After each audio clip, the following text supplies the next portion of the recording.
To those who study the unknown, military installations represent humanity's most vulnerable threshold, where our deadliest weapons meet forces we cannot comprehend. For decades, we've wondered, what happens when observation becomes intervention, when silent watchers finally act? Two veterans claim to have lived through that terrible answer. On September 2, 1977, they say 1,300 American soldiers didn't just encounter an extraterrestrial presence.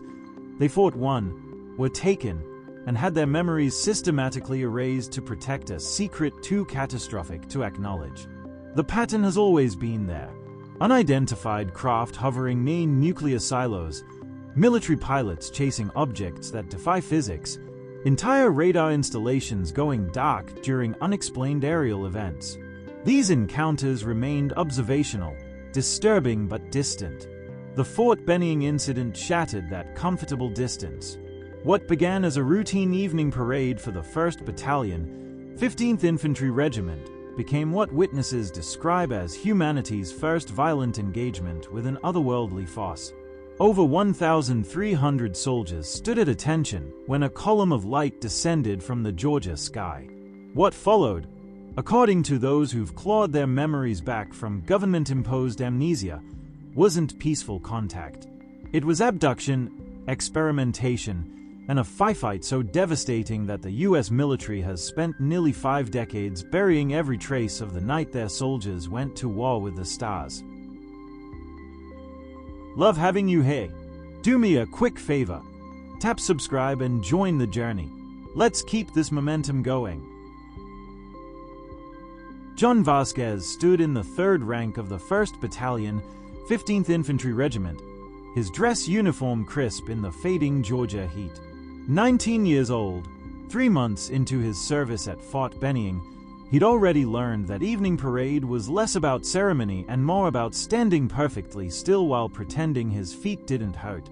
His mind drifted to the letter from his mother that had arrived that morning, her looping handwriting asking when he'd be home for Christmas. 4 months felt like forever. The sky stretched above them in that particular shade of southern twilight, cloudless Georgia blue bleeding into deep purple at the edges. 1843 hours. 17 minutes until formation would break, and he could grab chow. Vasquez focused on keeping his salute crisp, his eyes forward, his breathing steady. Around him, 1,299 other soldiers did the same, a perfect geometry of military precision stretching across the parade ground. Private Marcus Chen, standing in the front row 15 feet ahead, was the first to notice. His shadow had multiplied. The long, familiar shadow cast by the setting sun now had a companion, something brighter, something directly overhead. Chen's eyes flickered upward for just a fraction of a second, breaking protocol, but what he saw made his breath catch in his throat. The sound arrived before anyone could process what Chen had seen. A deep, resonant rushing, like wind forced through a cathedral organ pipe, so low it vibrated in their chests rather than their ears. The noise built for perhaps 3 seconds, filling the air with a presence that seemed to press down on the entire formation. Then silence. Not the quiet of a held breath or a paused conversation, but the complete absence of sound that shouldn't exist in the natural world. Every cricket stopped mid-chirp. Every bird went mute. The distant rumble of trucks on the base roads simply ceased. Even the wind died, leaving the air hanging motionless and thick. The light descended like a judgment, a perfect cylinder of cyan luminescence, perhaps 200 feet in diameter, dropped from the darkening sky and bathed the entire formation in radiance that seemed to come from everywhere and nowhere at once. It wasn't harsh like a searchlight. It was soft, almost liquid, but impossibly bright. Vasquez felt it on his skin like warm water, felt it penetrating through his uniform, through his flesh, touching something deeper. He tried to break attention. Every instinct screamed at him to run, to dive, to do anything but stand there exposed under that impossible light. His muscles refused. He watched his own hand, still locked in salute against his temple, as if it belonged to someone else entirely. His fingers wouldn't move. His legs wouldn't move. Even his eyes seemed to slow, his blinks coming in extended intervals like a camera shutter struggling against time itself. Around him, he could sense rather than see the same paralysis gripping the entire battalion. 1,300 soldiers frozen like insects in amber, unable to break formation, unable to scream, unable to do anything but witness. The light intensified, growing brighter until the parade ground, the barracks, the entire world beyond the beams simply vanished into white. Vasquez's last conscious thought, crystallizing in his mind with perfect clarity as darkness rushed up to meet him, was simple and terrifying. This isn't American. Then nothing. Love having you here. Do me a quick favor. Tap subscribe and join the journey. Let's keep this momentum going. Command Sergeant Major James Norton was lighting his fourth cigarette of the evening when the sky split open 2 miles to the east. He stood at the live fire range, supervising night qualifications for Charlie Company, when the light pillar stabbed upward from the direction of the parade ground, a brilliant cyan column that painted the underside of the clouds in colors that had no business existing in nature. "Black out the range," Norton barked, his voice cutting through the crack of rifle fire. "Now! Kill every light! Cease fire! Weapons safe!" The sudden silence felt wrong. Norton raised his binoculars with hands that had steadied themselves through 2 tours in Vietnam, but what he saw through the lenses made those hands tremble. Above the light pillar, something massive lurked beyond the cloud layer, a darkness against darkness, a shape so large it blocked out stars. As he watched, smaller objects detached from it, orbs, perhaps 20 of them, descending with physics that violated everything Norton understood about how things moved through air. They stopped instantly, without deceleration. They accelerated without visible thrust. They simply repositioned themselves in space as if inertia was optional. One orb drifted toward the motor pool, rotating slowly, its surface rippling like liquid metal. Norton's radio erupted with panic transmissions, voices overlapping, screaming about lights, about soldiers frozen on the parade ground, about something in the sky that wasn't ours. Then the radio cut to pure static, a high-pitched whine that made Norton rip the handset from his ear. He made the decision in the space between heartbeats, the decision that would chase him through decades of nightmares. "Weapons free," Norton said quietly. Then, louder, "Weapons free. Engage the targets." The M60 machine guns opened up, their muzzle flashes strobing in the darkness. Tracer rounds arced across the night sky like angry fireflies, converging on the nearest orb. When they impacted, the sphere didn't rupture or fall. It cascaded, shedding what looked like liquid mercury in sheets that evaporated before hitting the ground. The orb unfolded, its exterior peeling back in geometric patterns that hurt to look at directly, revealing an interior structure of impossible angles and surfaces that seemed to exist in more dimensions than Norton's eyes could process. Then it retaliated. Beams of concentrated light lanced downward, precise as surgical lasers. Corporal Davis was the first to scream, his hands clawing at his face as his skin blistered from the inside out, red welts appearing in geometric patterns across his neck and arms. The smell hit Norton a second later, burning flesh, ozone, and something sweet and chemical that made his stomach heave. "RPG!" someone shouted. Specialist Rodriguez, crazy bastard, had shouldered a rocket launcher and was tracking the orb through the site. The backblast kicked up dust as the warhead streaked upward, impacting the sphere dead center. The orb shuddered. Its rotation stopped. For one impossible moment, it hung motionless in the air, and then it screamed, a high-frequency shriek that shattered every window in the barracks a quarter-mile away and sent Norton to his knees with blood trickling from his ears. The sphere tilted, trailing that mercury-like substance, and crashed into the tree line with an impact that shook the ground. Norton was running before conscious thought caught up with his body. He had to see it, had to know what they'd just brought down. The trees were burning with cold fire that gave off no heat, only light. Through the flames, he saw the orb had cracked open. A doorway had formed in its side, perfectly rectangular, emitting a pale luminescence. A silhouette appeared in the doorway, humanoid, but the proportions were wrong, too tall, too thin, with a head that seemed too large for its narrow shoulders. It didn't speak. It didn't gesture. It simply stood there, and Norton understood with terrible certainty that it was beckoning him forward. He took one step toward it, then another, then nothing. Love having you here. Do me a quick favor. Tap subscribe and join the journey. Let's keep this momentum going. Consciousness returned to John Vasquez like surfacing from deep water. Sudden, disorienting, his lungs burning with the need to breathe.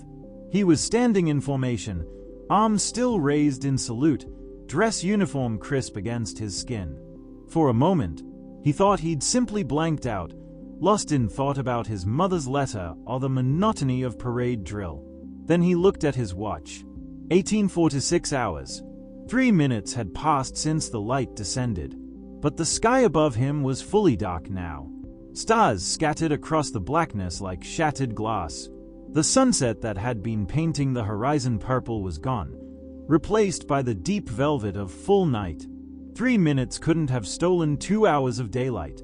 His mouth tasted like copper and something else, something chemical and adhesive, like he'd been chewing on electrical tape. He tried to swallow and nearly gagged. The taste coated his tongue, thick and wrong. Looking down the ranks, Vasquez saw other soldiers swaying in formation, their perfect military posture crumbling. Hands trembled, knees buckled. Private Chen in the front row had both hands pressed to his temples, his face twisted in pain. Sergeant Kowalski, a 12-year veteran who'd survived the Tet offensive without flinching, bent double and vomited onto his dress shoes, the sound wet and violent in the strange silence. Formation dismissed. Someone called out, voice cracking. No explanation. No acknowledgement of what had just happened, or what they all thought had happened.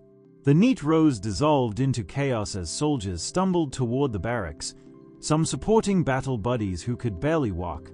Over the next 48 hours, Fort Benning transformed into something Vasquez didn't recognize.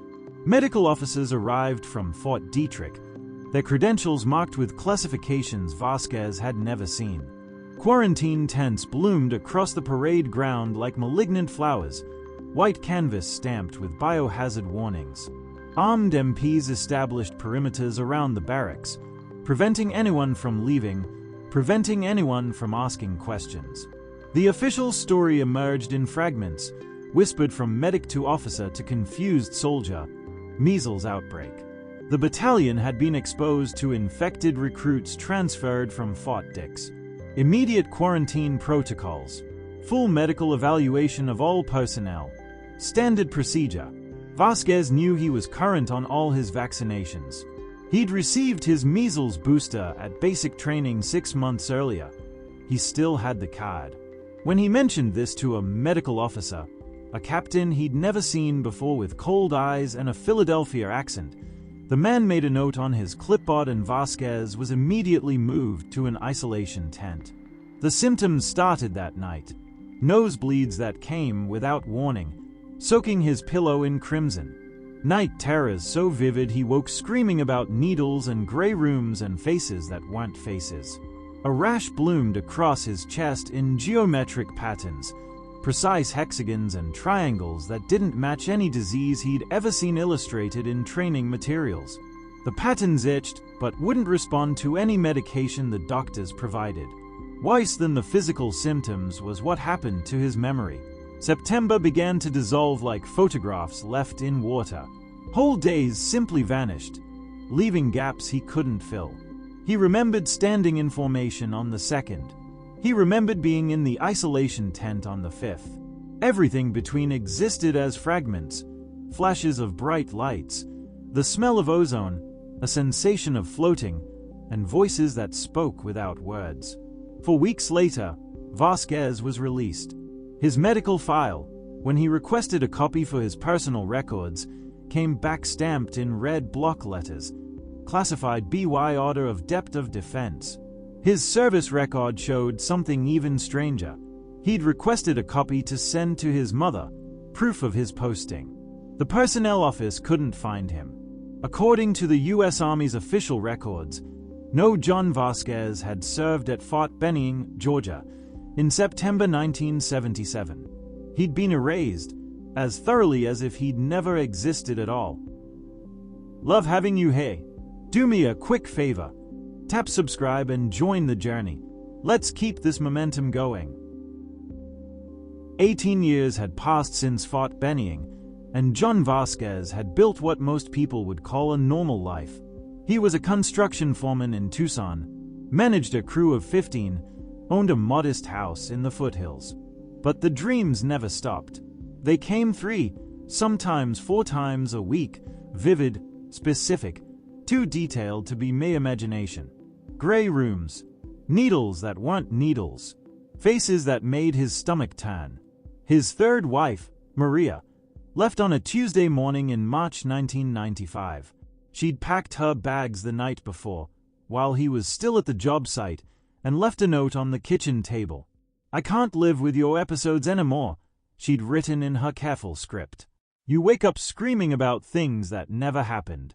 You need help I can't give you." That's what finally pushed Vasquez through the door of Dr. Linda Morrison's office. She was a clinical psychologist who specialized in PTSD, came recommended by the VA, though Vasquez's military records, the ones that claimed he'd never been to Fort Benning, made getting benefits a bureaucratic nightmare. Hypnotic regression, Dr. Morrison said during their third session, her voice calm and professional. "Sometimes traumatic memories get locked away.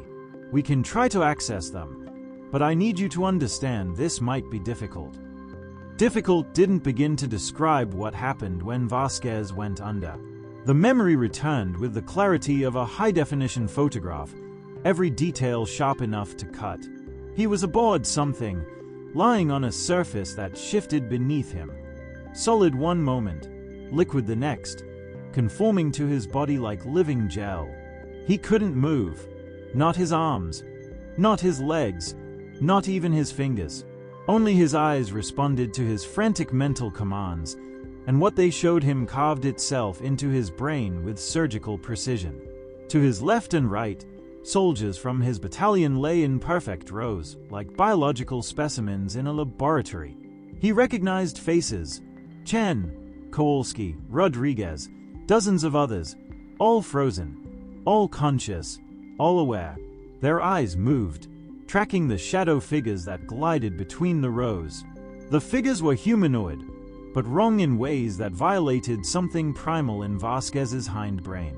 Too tall, too thin, with heads disproportionately large for their narrow shoulders. Their eyes caught the ambient light and threw it back like animal eyes in headlights, tapetum lucidum, the reflective layer that shouldn't exist in anything even remotely human. They were doing something to his chest. Instruments that looked like crystalline probes phased through his skin without cutting, without blood, reaching inside him to touch things that should never be touched. The pain wasn't physical. It was deeper, wronger, like his soul was being dissected with tools designed for purposes he couldn't comprehend. Then the voice came, not through his ears but directly into his skull, bypassing language entirely to deliver meaning as pure concept. "You are the ones who make fire. We need to understand why you would burn your own world." The figures showed him visions that exploded across his consciousness. Cities in flames, the familiar skylines of New York and Moscow and Beijing consumed by firestorms.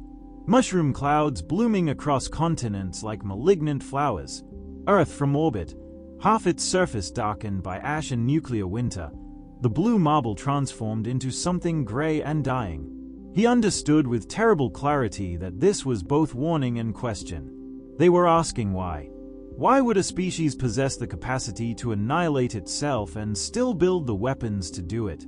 In Dr. Morrison's office, Vasquez's body convulsed. His back arched off the couch. Blood poured from his nose in a cascading stream, splashing onto his shirt, onto the floor, and across his chest, appearing through the fabric like a photograph developing. The geometric rash from 1977 materialized, perfect hexagons and triangles, precise as circuit diagrams. Dr. Morrison grabbed her camera with shaking hands and photographed the patterns, the flash popping 3 times before Vasquez collapsed back, gasping. Within an hour, the rash had faded completely, as if it had never existed at all. Love having you here. Do me a quick favor. Tap subscribe and join the journey. Let's keep this momentum going. The message appeared on the UFO Research Forum in 2011, 34 years after Fort Benning. Vasquez had been lurking on the site for months, reading other people's accounts, never posting his own. The username was JN1977, and the message was brief enough to make Vasquez's hands shake as he read it. I was there. I remember.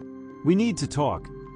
They met at a diner in Phoenix City, Alabama, just across the Chattahoochee River from Fort Benning. Command Sergeant Major James Norton looked like he'd aged twice as fast as the calendar suggested, gaunt, hollow-eyed, chain-smoking Marlboros with the desperate intensity of a man trying to burn away memories. He brought a folder, manila and worn, held together with rubber bands that had gone brittle with age. Inside was an incident report from 1977, physically removed from a burn bag at Fort Benning before Norton's retirement. The language was clinical, bureaucratic. Weapons test resulting in injuries to 47 personnel, September 2, 1977. The location was redacted, blacked out with thick marker, but the date was right. Also in the folder, photographs that made Vasquez's breath catch. The crashed orb from Norton's firefight, its hull covered in symbols that resembled circuit diagrams, mathematical equations rendered in a language that looked almost familiar but fundamentally alien, and biological material, tissue samples that were neither plant nor animal, with cellular structures that seemed to shift in the photographs themselves. I filed FOIA requests, Norton said, lighting another cigarette with shaking hands. For my own service record. First response came back with a document confirming the weapons test. Listed my name. Listed yours. John Vasquez, 1st Battalion, 15th Infantry Regiment. He slid a photocopy across the table. Vasquez saw his own name in official typescript. Proof he'd existed. Proof he'd been there. 6 weeks later, Norton continued. Second letter arrives. Says the document was classified in error. Must be returned immediately. Officially never existed. He smiled without humor. I made copies. They compared experiences, and the overlap was too precise to be coincidence. The same gray room with surfaces that shifted between solid and liquid. The same sensation of the voice inside their skulls, bypassing language to deliver pure meaning. The same visions of cities burning, mushroom clouds, Earth dying by its own hand. 2 men, separated by 2 miles during the event, describing identical experiences recovered through independent hypnotic regression. We need to go public, Vasquez said. Norton nodded. I know. Within a month, Norton's home in Columbus, Georgia was burglarized. Nothing taken except the folder. Not the television, not his wife's jewelry, just the folder with its photographs and incident reports. Vasquez's medical files from the VA were sealed by federal order, stamped with classifications that prevented even his lawyer from accessing them. Both men received visits from individuals claiming to be Air Force Office of Special Investigations, polite but firm, warning them against spreading disinformation harmful to national security and the reputation of the armed forces. But it was too late. The story was already circulating through UFO research communities, podcast interviews, late-night radio shows. The Army issued standard denials. Spokespeople stated categorically that no such incident occurred, that the measles outbreak of September 1977 was well documented, that both Norton and Vasquez were suffering from false memories or seeking attention. Two men who stood in that light now stood together, remembering what the government desperately wanted them to forget. Years later, a researcher would uncover a recently declassified satellite photograph from September 2, 1977. The image showed Fort Benning at 1843 hours. There, over the parade ground, was an anomalous thermal signature, a perfect circle of heat approximately 200 feet in diameter. The image was stamped in red letters, data corrupted, solar flare interference. But the shape was unmistakable, frozen in government archives, exactly where 1,300 men once stood in formation, watching the sky open above them. Huge thanks for tuning in. Subscribe and give this a thumbs up if you want more real-life stories in your feed. Let's keep the discussion going in the comments.